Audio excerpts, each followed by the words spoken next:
Seberapa penting mengelola ekspektasi dalam hidup? Memangnya penting ya untuk punya ekspektasi? Apakah ekspektasi kita selama ini murni dari kita sendiri? Atau jangan-jangan ikut apa kata orang?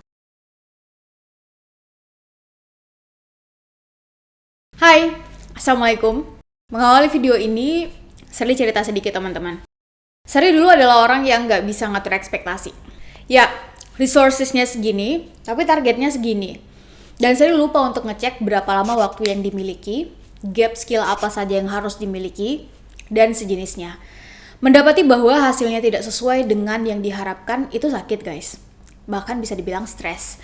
Butuh waktu bagi Sherly untuk mengembalikan energi, mengembalikan fokus, mengembalikan pikiran, kembali pada track yang seharusnya, dan bangkit lagi dari kegagalan.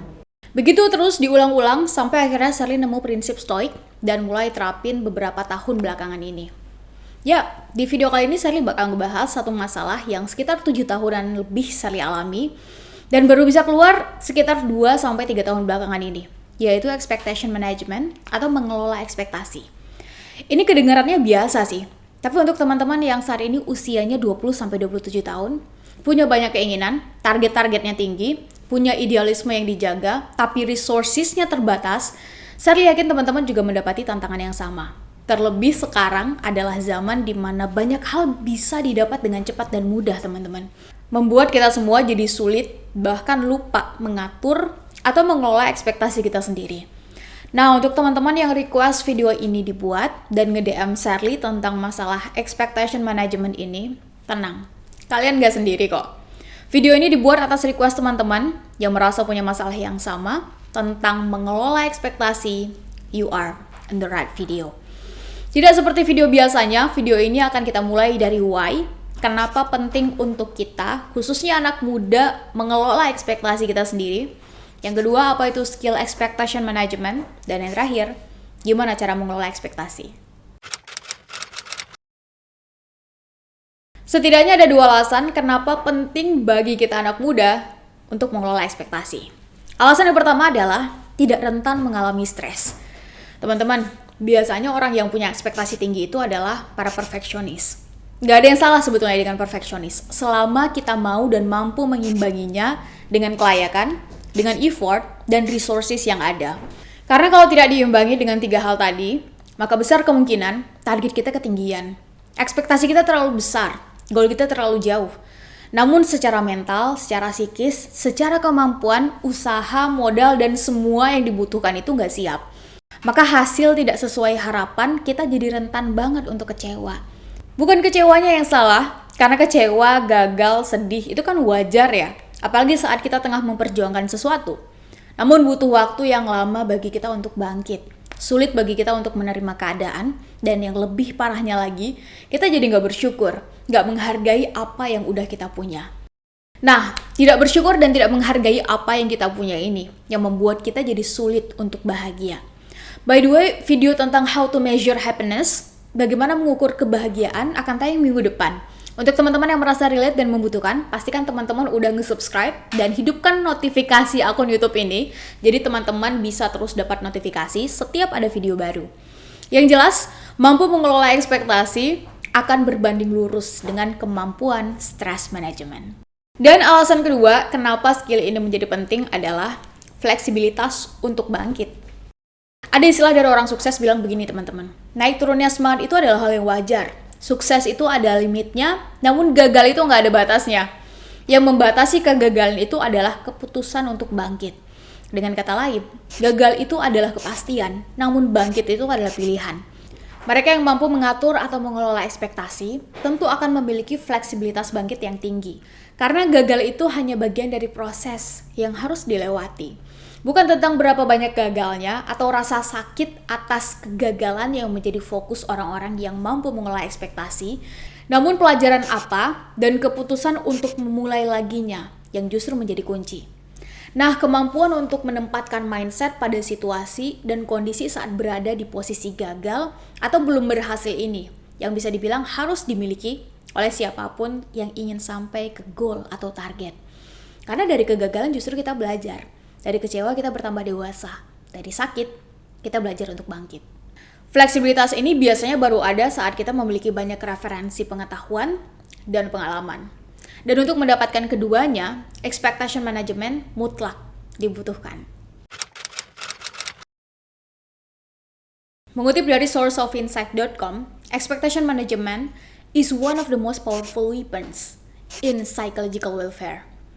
Skill mengatur atau mengelola ekspektasi ini adalah salah satu senjata paling ampuh untuk menciptakan kesehatan mental. Dan Sally pribadi sangat setuju dengan ini. Expectation management ini adalah salah satu skill yang menurut Sally sangat dibutuhkan di abad 21 ini, teman-teman. Di mana infrastruktur digital udah berkembang begitu pesat, pikiran manusia bisa 3 hingga 4 kali lipat bekerja lebih efektif, dan konektivitas juga bisa terjadi dengan sangat masif. Membuat siapapun yang hidup di abad ini bisa memiliki target dan harapan yang sangat tinggi untuk banyak hal. Sehingga kalau ada abad atau generasi yang paling banyak mengidap penyakit gangguan mental atau psikis, ya jawabannya adalah sekarang, ya di generasi kita. Benar nggak teman-teman? Kenapa coba kira-kira? Yap, salah satunya adalah karena pesatnya perkembangan teknologi tidak diimbangi dengan skill expectation management. Lewat video ini, Sally dan tim pengen berbagi 3 tips agar kita mampu mengelola ekspektasi kita. Yang pertama adalah target kita harus memenuhi standar SMART goal setting. SMART goal setting ini sendiri udah sering banget Sally sampein baik di seminar maupun di beberapa video ada apa sebelumnya. Yaitu S for specific. Kita pengen lanjut kuliah. Kuliah di universitas mana? Jurusan apa? Untuk teman-teman yang udah lulus, pengen berkarya atau berkarir dalam bidang apa? M for measurable. Apa ukuran atau indikator target kita itu bisa dikatakan tercapai? Karena kalau nggak dikasih alat ukurnya, kemungkinan besar 2 yang akan terjadi. Pertama, kita akan gampang membandingkan diri dengan orang. Dan yang kedua, sulit bagi kita untuk mengimprove-nya, teman-teman. Karena if we cannot measure something, we cannot improve it. Kalau kita nggak bisa mengukur sesuatu, sulit bagi kita untuk bisa mengimprove-nya. A for achievable. Nah, ini justru bagian yang paling penting. Meng-acknowledge resources atau mengetahui modal yang kita miliki dari awal adalah syarat dasar untuk mengatur ekspektasi kita. Contoh, kalau mau dapat beasiswa ke luar negeri, maka syaratnya harus bisa bahasa negara destinasi studi kita. Bahasa Inggris misalnya untuk yang mau ke Eropa, Amerika, Australia, atau Mandarin, bahasa Arab untuk yang mau ke Timur Tengah, Jerman, Turki, Thailand, dan seterusnya.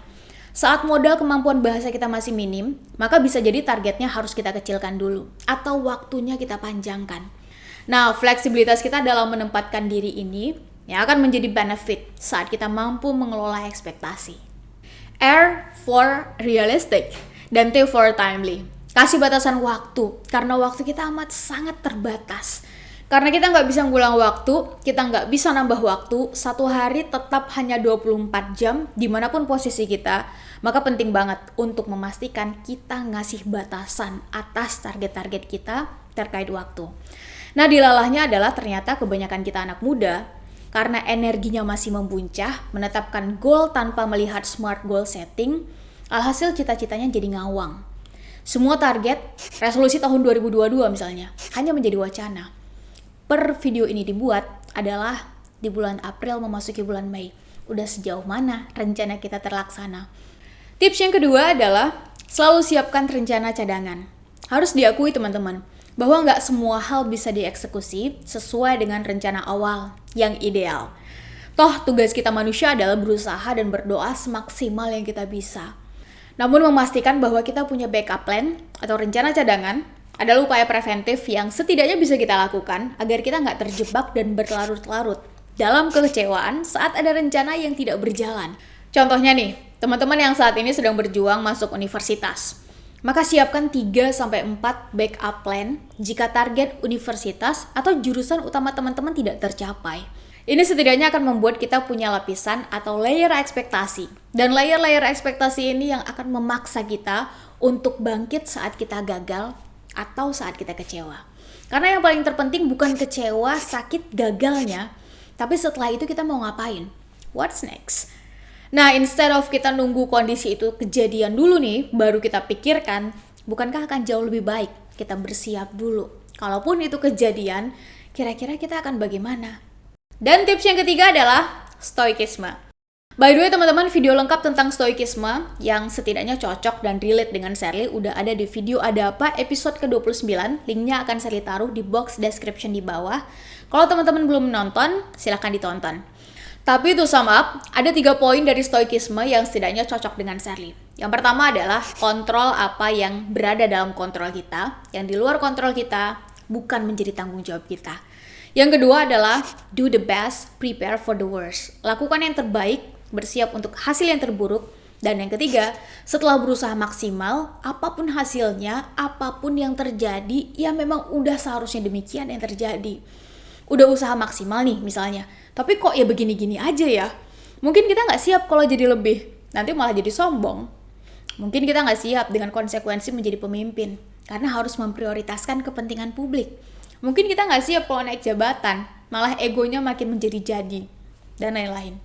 Nah, 3 prinsip stoikisme tadi membuat Shirley jadi jauh lebih bisa berdamai, mengelola ekspektasi, dan menerima hasil setelah usaha dan doa maksimal. Nah, itu dia 3 tips dari Shirley gimana caranya mengelola ekspektasi. Setidaknya 3 cara itu yang works on me. Kalau ada yang cocok dengan teman-teman, silahkan dipakai. Kalau teman-teman punya cara lain, please share juga di kolom komen ya. Gimana cara teman-teman mengelola atau mengatur ekspektasi dalam hidup teman-teman. Thank you for watching. Terima kasih sudah menonton video ini sampai habis. Dan sampai ketemu di video selanjutnya. Assalamualaikum warahmatullahi wabarakatuh.